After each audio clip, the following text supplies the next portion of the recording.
আমরা সবাই জানি যে আত্মীয়তার সম্পর্ক রক্ষা করা ইসলামী শরীয়তে ফরজ।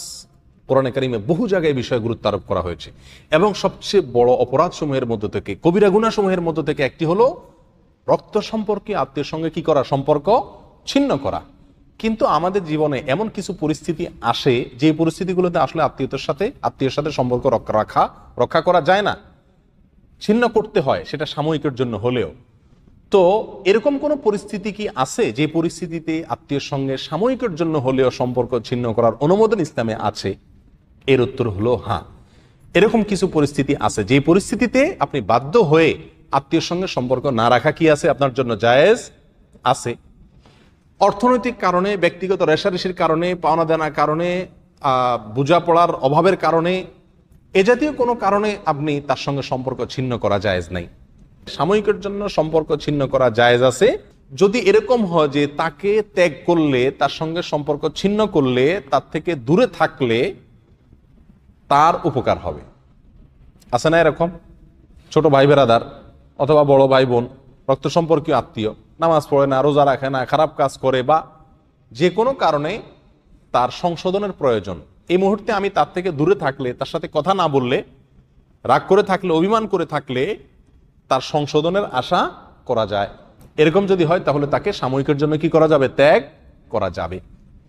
দ্বিতীয়ত, যদি এমন হয় যে রক্ত সম্পর্কীয় আত্মীয়, তার সঙ্গে সম্পর্ক রাখলে আমি নিজে ক্ষতিগ্রস্ত হই, নিশ্চিত ক্ষতির মুখোমুখি পড়ি যদি তার সাথে কি হয়, আমার সম্পর্ক রাখা হয়, তাহলে আমি নিজে ক্ষতি থেকে বাঁচার জন্য তার সঙ্গে সম্পর্ক ছিন্ন করা কি আছে, জায়েজ আছে। যেমন কথার কথা, আপনার রক্ত সম্পর্কে সে আত্মীয় জাদুকর অথবা তাবিজ কবজ করে মানুষের ক্ষতি টতি করে, এই টাইপের আছে না এরকম অনেক আত্মীয়, এবং তার সাথে আসা যাওয়া করলে, তার বাড়িতে খাওয়া দাওয়া করলে সে আমাকে কোনো কিছু খাওয়াই দেওয়ার আশঙ্কা আছে, এবং এটা শুধুমাত্র মনের ওয়াসওয়াসা না, বাস্তবমুখী আশঙ্কা আছে, তাহলে সেক্ষেত্রে আপনি নিজে বাঁচার জন্য তার সাথে সম্পর্ক না রাখা বা তার থেকে দূরে থাকা কি আছে, জায়েজ আছে। তার ওখানে গেলে সে আমাকে বিপদে ফেলতে পারে, ক্ষতির মুখে ফেলতে পারে, সে লোকটা খারাপ মানুষ এবং তার খারাপে আমাকে পাইয়ে বসবে, তখন নিজে আত্মরক্ষার জন্য যতটুকু প্রয়োজন ততটুকু দূরত্বে থাকা কি আছে, জায়েজ আছে।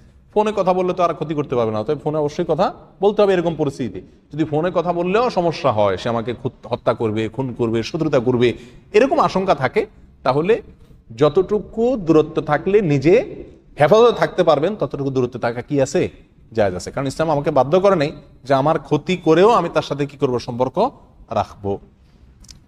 আরেকটা পরিস্থিতি আছে যে পরিস্থিতিতে আত্মীয়ের সঙ্গে সম্পর্ক না রাখা জায়েজ আছে বা তার থেকে দূরে থাকা জায়েজ আছে। সেটা কখন? যদি এমন হয় যে আত্মীয়ের সঙ্গে কোনো কারণে, রাগারাগির কারণে বা যে কোনো কারণে আত্মীয় আপনাকে বলে দিল যে না, তোমার চেহারা আমি দেখতে চাই না, তুমি আমার সামনে আসবে না, এবং বাস্তবেই এটা সাময়িক অভিমান, একটা হলো অভিমান হলে ওটার ভ্যালু নাই, আপনাকে যাইতে হবে।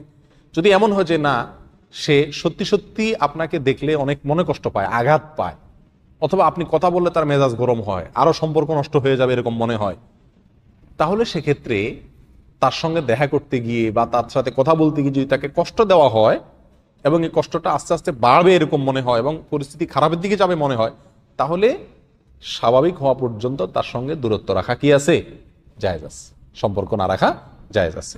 তবে এখানে পরিমাপগুলোও করতে হবে একেবারে ইনসাফের সাথে, যথাযথভাবে। অনেক সময় এরকম মুখের উপরে রাগ করে বলে দেয়, অন্তর থেকে বলে না, অথবা বললেও এটা 2-4 দিন পরে নর্মাল হয়ে যায়, তাহলে 2-4 দিন পরে ঠিকই তার সঙ্গে কি করতে হবে, আবার সম্পর্ক রক্ষা করার নিজের পক্ষ থেকে চেষ্টা করতে হবে। আল্লাহ তাআলা আমাদেরকে আত্মীয়র সঙ্গে সম্পর্ক রক্ষা করার যে ফরজ আছে, ফরজকে যথাযথভাবে আদায় করার তৌফিক দান করুন।